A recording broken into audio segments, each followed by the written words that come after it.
Government hospital હોય કે private hospital, હવે તમારે ઓપીડી માટે લાંબી લાઈનમાં નહીં ઊભા રહેવું પડે અને સાથે જ જૂના જે પણ હેલ્થ રેકોર્ડ્સ હોય એની બધી ફાઇલ લઈને તમારે હોસ્પિટલ નહીં જવું પડે. એના માટે માત્ર એક કાર્ડ જોઈશે. કયું છે એ કાર્ડ, કેવી રીતે એ કાર્ડ બનશે, એ બધું જોઈએ આજના વિડીયોમાં. ગુજરાત સમાચાર સાથે હું છું હેલી. જો તમારી પાસે આ હેલ્થ કાર્ડ હશે ને તો તમારી જે પણ મેડિકલ હિસ્ટ્રી છે એ બધું જ પેપરલેસ એક કાર્ડમાં સેવ થઈ જશે અને તમારી સાથે સાથે ડોક્ટર્સ માટે પણ એ બધું જોવું અને તમારો ઈલાજ કરવો એ ઈઝી થઈ જશે. તો આ કાર્ડ છે આભા card, Ayushman Bharat health card. હું માનું છું કે દરેક ભારતીય નાગરિક પાસે આ કાર્ડ હોવું જ જોઈએ, જેથી કરીને આપણે ઇઝીલી આપણી મેડિકલ હિસ્ટ્રી સેવ કરી શકીએ.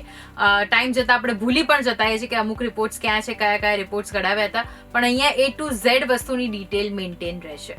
અને આ કાર્ડ કઢાવવા માટે માત્ર 1 મિનિટ જોઈશે તમારી. સર્ચ એન્જિનમાં જઈને લખો આભા કાર્ડ. હવે નીચે તમને ક્રિએટ આભા નંબરનું ઓપ્શન દેખાશે, એની ઉપર ક્લિક કરશો એટલે આ પેજ આવશે. અહીંયા આધાર કાર્ડ અને ડ્રાઇવિંગ લાયસન્સ બંને થકી તમે આભા કાર્ડ બનાવી શકો છો, પણ આપણે અત્યારે આધાર કાર્ડ થકી બનાવીશું. અહીંયા નેક્સ્ટ કરીશું, આધાર નંબર લખીશું અને આઈ અગ્રી ઉપર ક્લિક કરીશું. કેપ્ચા એન્ટર કરવાનું છે અને તમારો જે પણ નંબર આધાર કાર્ડની સાથે લિંક હશે એની ઉપર એક ઓટીપી આવશે, એ ઓટીપી એન્ટર કરવો. પછી આધાર કાર્ડમાં જે પણ ડિટેલ્સ હશે ને એ ડિટેલ્સ અકોર્ડિંગ જ આભા કાર્ડ બની જશે. એમાં જે આધાર કાર્ડમાં ફોટો હશે એ જ આભા કાર્ડમાં પણ ફોટો આવી જશે તમારો. હવે નેક્સ્ટ કરીશું, મોબાઈલ નંબર વેરીફાઈ કરીશું. અત્યારે આપણે ઈમેલ સ્કીપ કરી રહ્યા છે. પછી લિંક આભા એડ્રેસ ઉપર ક્લિક કરવાનું છે. અહીંયા એક યુનિક આભા એડ્રેસ તમે ક્રિએટ કરી શકો છો, અથવા તો અહીંયા એક ઓપ્શન તમને ઓટોમેટિક એ લોકો આપી જ દેશે, તમે એ પણ સિલેક્ટ કરી શકો છો. પછી તમે એને ડાઉનલોડ પણ અહીંયાથી જ કરી શકશો. હવે આ આભાની એક એપ્લિકેશન પણ છે, તમે એ પણ તમારા ફોનમાં ડાઉનલોડ કરી શકો છો. જેમ કે તમારા ફેમિલીમાં 5 સભ્યો હોય તો 5નું તમે આભા કાર્ડ બનાવી શકો છો. હવે અહીંયા તમે અકાઉન્ટ સ્વિચ કરીને પણ જોઈ શકો છો કે દરેક ઇન્ડિવિજ્યુઅલની મેડિકલ હિસ્ટ્રી એમના ઇન્ડિવિજ્યુઅલ અકાઉન્ટમાં જ આવશે. પછી ઓપીડી સ્કેન કરવાની જે મેં વાત કરી એ તમે અહીંયાથી કરી શકો છો. QR સ્કેન કરવાનું છે બસ. પછી તમારે લાઈનમાં નહીં ઊભું રહેવું પડે, ડિરેક્ટ તમને ટોકન નંબરનો મેસેજ આવી જશે.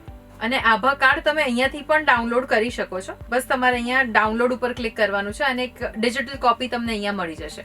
આ સિવાય તમે આની પ્રિન્ટ કાઢીને પછી એને લેમિનેશન પણ કરાવીને ઉપયોગમાં લઈ શકો છો. બંને રીતે એ વેલિડ જ ગણાશે. તો બસ આ 14 ડિજિટના યુનિક નંબર વાળું આભા કાર્ડ તમે 1 મિનિટની અંદર તમારા ફોનમાં ડાઉનલોડ કરી શકો છો. અને આ ડાઉનલોડ કર્યા પછી બસ એક ક્લિક ઉપર ડોક્ટરને તમારી બધી જ મેડિકલ હિસ્ટ્રી ખબર પડી જશે અને એટલી જ જલ્દી તમારી ટ્રીટમેન્ટ થઈ જશે.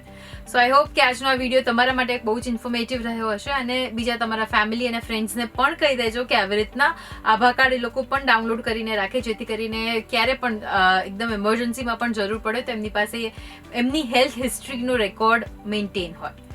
તો આવા જ ઇન્ટરેસ્ટિંગ વિડીયો માટે જોડાયેલા રહો ગુજરાત સમાચાર .com સાથે.